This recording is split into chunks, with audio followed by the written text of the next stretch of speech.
Glória a Deus. Cumprimento aos irmãos e amigos. Uma boa tarde. Que a graça do Senhor Jesus permaneça sobre a sua vida. Meus queridos e amados, eu quero pedir a sua permissão aonde eu possa entrar na sua casa, no seu lar, no seu estabelecimento, no seu comércio, onde quer que você se encontre neste momento. Eu peço a sua permissão para que eu possa entrar no seu estabelecimento, no seu comércio, aonde eu possa levar até você uma palavra de paz, uma palavra de fé e uma palavra de esperança para a sua vida. Eu quero dizer para você, meu querido amado, que nosso Senhor e nosso Salvador Jesus Cristo, ele veio à terra para dar vida e vida em abundância. Ele veio para salvar a humanidade. Ele veio buscar e achar os perdidos. Glória a Deus, como conta-nos a parábola da moeda perdida, da ovelha perdida. Glória a Deus, da dracma perdida.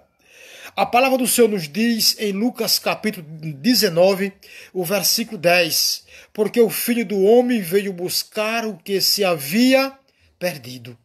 Glória a Deus.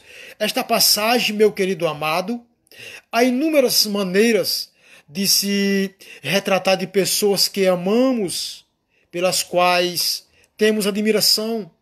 Jesus, por exemplo, é uma dessas pessoas sobre quem podemos dizer que muitas coisas a respeito do Salvador Jesus. Mas no livro, na Bíblia Sagrada, eu quero destacar uma característica pouco enfatizada quando falamos ou nós fala a respeito da Bíblia Sagrada. Eu quero dizer que Jesus Cristo é um grande procurador, glória a Deus, procurador de pessoas, de gente, notadamente aquelas que estão perdidas.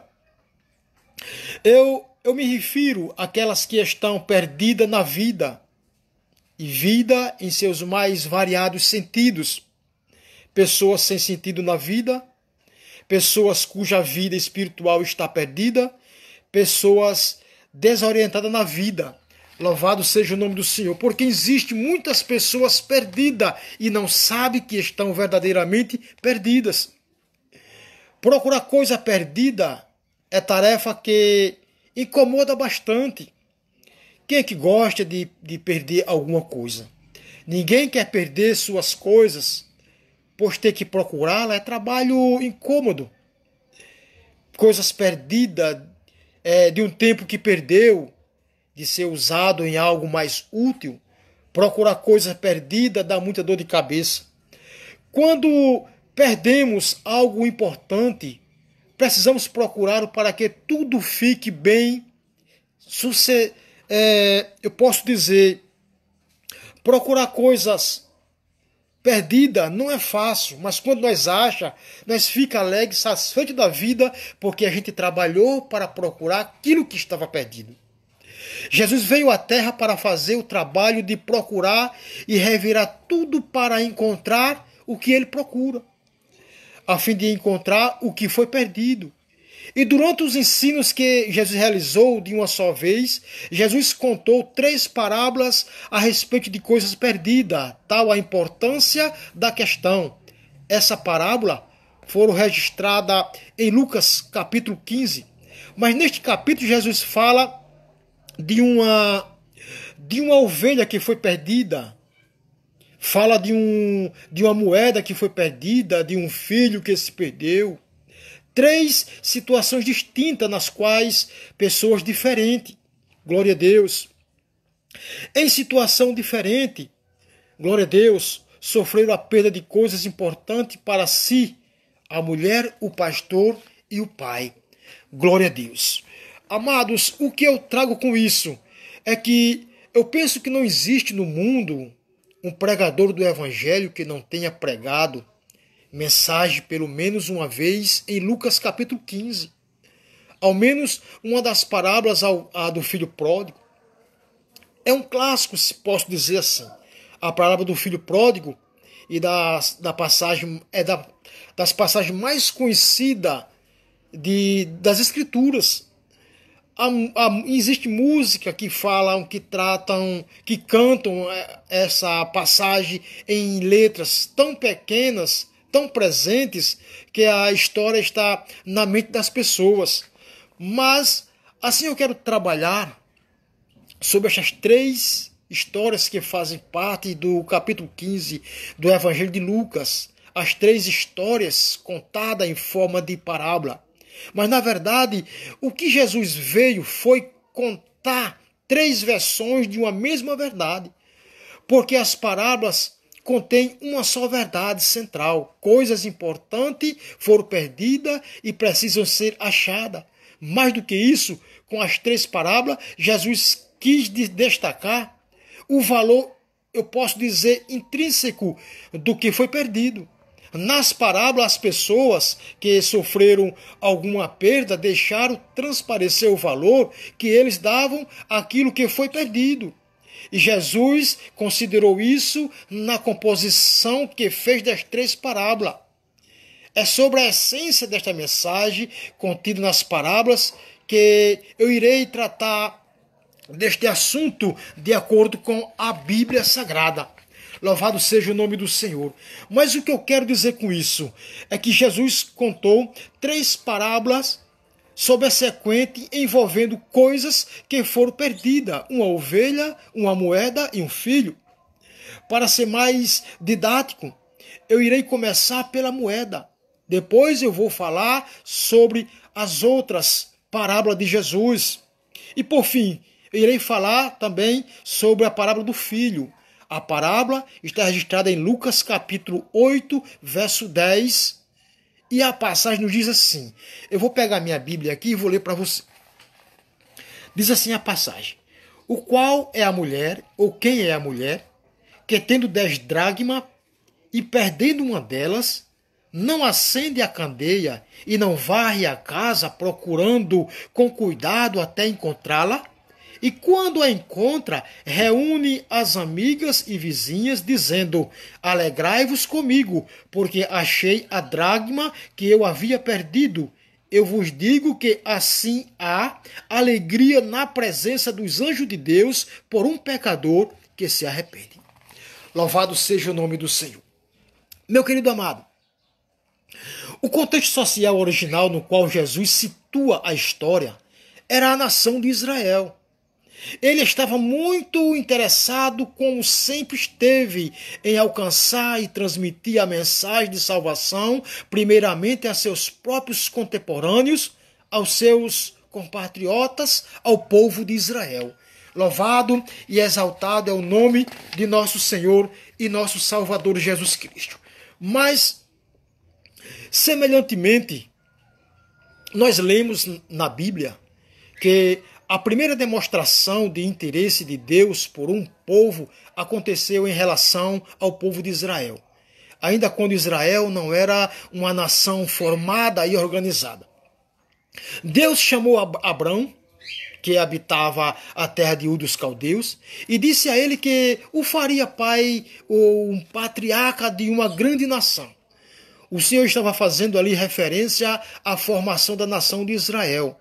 Mesmo diante de tal manifestação do interesse de Deus em um povo específico e assim inexistente, com todo cuidado, demonstrando posteriormente pelo Senhor ao longo dos séculos por meio dos planos, promessas, milagres e tudo o mais, a nação de Israel um dia chegou a ser chamada de casa rebelde pelo próprio Deus nos tempos do Antigo Testamento. Foi assim, e mesmo em seus dias o povo ainda não havia entendido a intenção de Jesus em procurá-la para que fosse salvo, porque Jesus os considerava perdido. O modo como Jesus apresentou-se ao mundo, seus discursos, seus milagres, suas declarações enfáticas e tudo o que fez contribuíram para que o povo desta nação considerasse Jesus um escândalo aos olhos da tradição judaica, daquela sociedade como cultura bastante rígida. poucos inclinada a qualquer mudança ou inovação. Havia no país, naquela época, alguns grupos de estudiosos das escrituras, os escribas, os fariseus, os saduceus e os sacerdotes, mas nem mesmo eles entenderam a messianidade de Jesus, por mais que os seus olhos vissem os claros sinais que o mestre realizava entre o povo. Foi uma pena para aquela nação. Os prejuízos que sofreram por conta desta falta de entendimento. Foram muitos grandes sofrimentos que vieram ao povo por falta de entendimento. Jesus voltou-se para os outros povos, os seus judeus, ou os não-judeus. Jesus voltou para esta nação, os não-judeus, e fez da mistura de todos esse povo, um novo povo, cujos os versículos não foram estabelecidos por laço consanguíneos, mas pela fé. A esse novo povo foram admitidos, inclusive, os judeus. Louvado seja o nome do Senhor Jesus. Mas o que a Bíblia nos diz sobre isso? É que em 1 Pedro capítulo 2, do versículo 9, está escrito: mas vós sois geração eleita, sacerdócio real, nação santa, povo de propriedade exclusiva de Deus, para que anuncie as grandes verdades daquele que vos chama das trevas para a maravilhosa luz. Meu querido amado, a Bíblia Sagrada nos diz que aqueles povos naquela época, não judeus, eram considerados pelos judeus como perdidos e considerados do ponto de vista da salvação da alma. Então, o princípio para a busca do que se perdeu, caso da moeda perdida, foi usado com igualdade. Fosse para os da nação de Israel, fosse para os não-judeus, os estrangeiros. Deus considerou a todos como perdido para realizá-lo no seu novo povo. Conforme citado no texto do apóstolo Pedro, Paulo também tratou exclusivamente deste assunto. Observe o que diz ele neste pequeno versículo sobre o modo como Deus aplicou o seu critério com relação à igualdade. Porque Deus colocou a todos debaixo da desobediência, a fim de usar de misericórdia para com todos. Glória a Deus. Amados, a você que está nos assistindo, quando falamos sobre pessoas que estão perdidas, ou falamos em perdição de modo geral, eu me refiro-me ao estado como a Bíblia classifica todas as pessoas que ainda não foram salvas pelo Evangelho de Jesus Cristo. É a mensagem do Evangelho que fará a aproximação entre as pessoas perdidas e o Deus que as procura. A pessoa perdida precisa de salvação. Deus preparou um Salvador. Sabemos que o nome do Salvador é Jesus. A figura da parábola da moeda perdida, a dracma, louvado seja o nome do Senhor Jesus, refere-se inicialmente a Israel. Mas em sua interpretação, as três parábolas têm aplicação para toda a humanidade. Por isso, esta parábola tem algo muito pessoal a nos dizer. Embora o Evangelho de Lucas organize as parábolas de Jesus, como se ele tivesse começado o seu ensino contando a história da ovelha, começamos o nosso texto pela história da moeda. O que é uma moeda? Louvado seja o nome do Senhor. Universalmente, uma moeda é um objeto de metal que pode variar de tamanho, peso, forma, cor e valor. No Brasil, normalmente, as moedas são arredondadas, como também nos Estados Unidos e na Europa.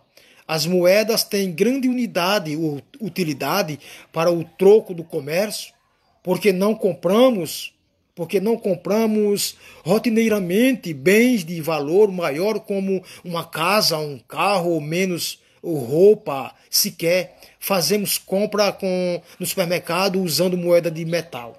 Não. Nós compramos e pagamos com moeda de papel.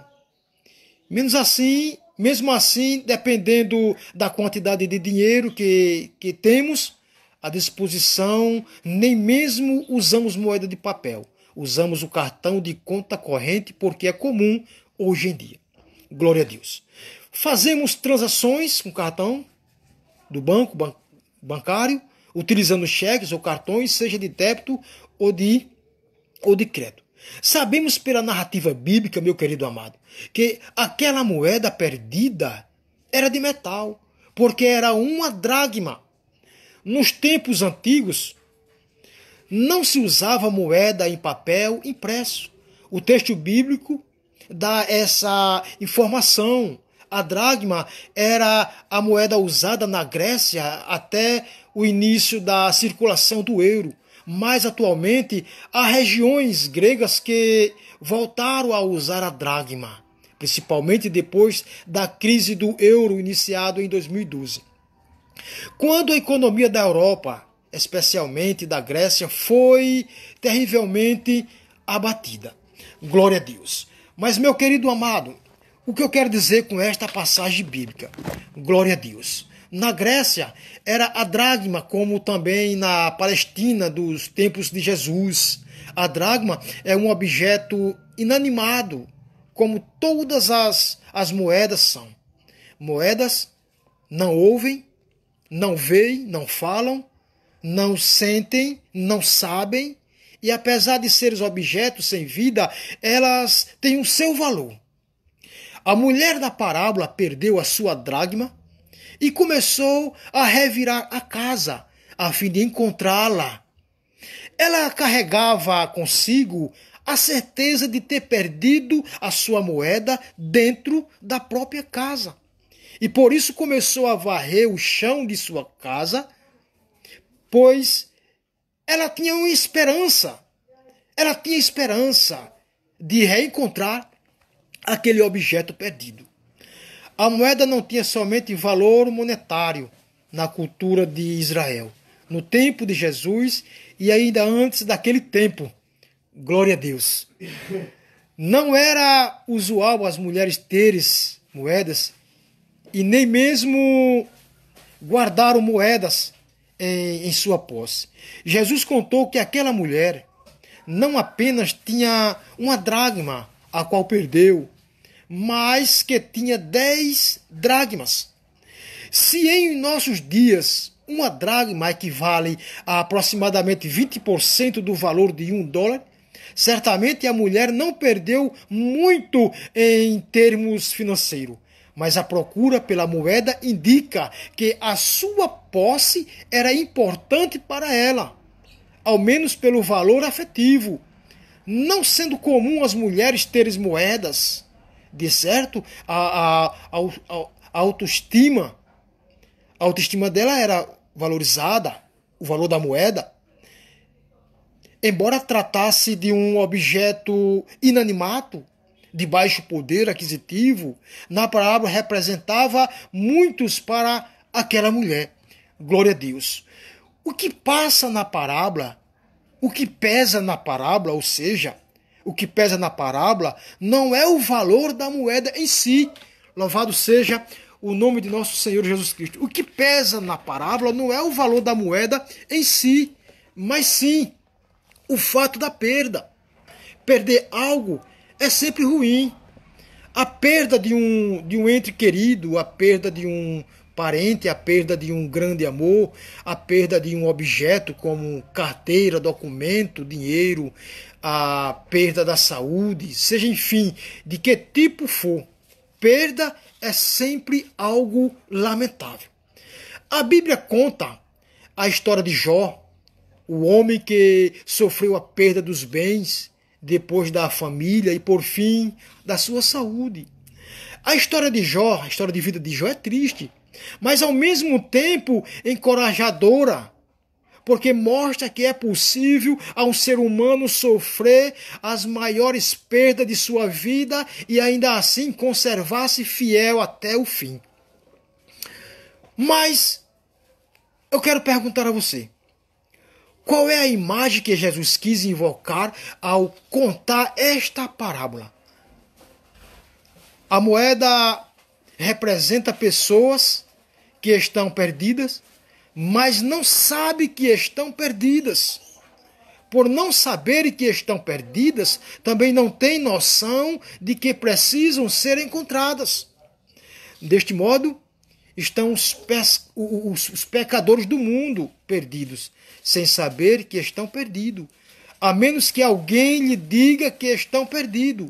Assim como a moeda não tem consciência do que se passa com ela, os perdidos no mundo estão sem saber da sua miserável situação. Mas surge a questão: o que é uma pessoa perdida? O que é uma pessoa perdida? Toda perda requer uma referência.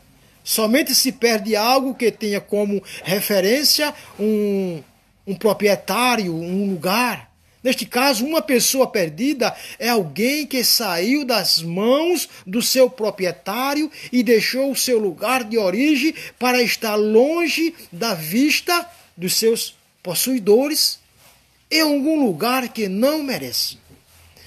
É verdade este anúncio da palavra de Deus, que é o que equivale a tratar o ser humano como se fosse um objeto, entretanto, por mais impróprias que esta figura possa ser, não há outra representação melhor para dar distinção ao ser humano como alguém que se afastou do seu legítimo dono.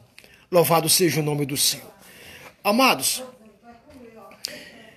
é muito triste ligar a televisão diariamente e assistir nos jornais anúncio de que tantas pessoas que foram mortas numa confusão que ocorreu num baile funk, por exemplo, ou numa chacina. Do mesmo modo, tantas pessoas têm perdido a vida em assalto, tantos criminosos têm morrido em conflito com a polícia, e o contrário também, né? Ocorre policiais, pai de família, sendo mortos covardemente por bandido. Recentemente eu vi uma reportagem muito triste, assunto que tomou conta dos comentários dos noticiários.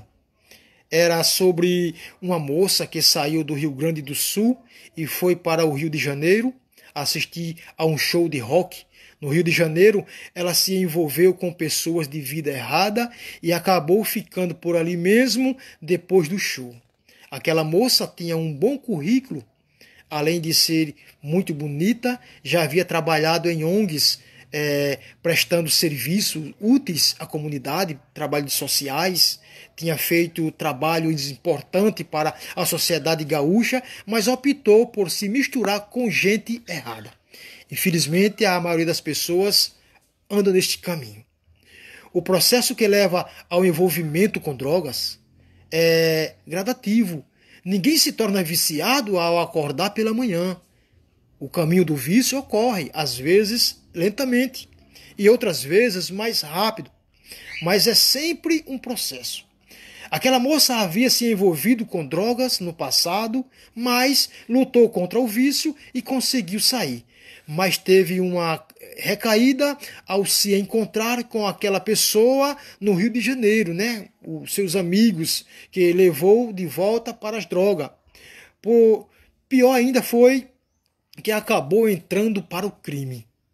Com o passar do tempo, aquela moça de bom currículo e de grande beleza física passou a chefiar o tráfico. A reportagem televisiva, que contou o seu triste fim, exibiu cenas e fotos dela com arma na mão, fazendo posse como se fosse uma atriz em Hollywood, né? Em cena filmenta, né?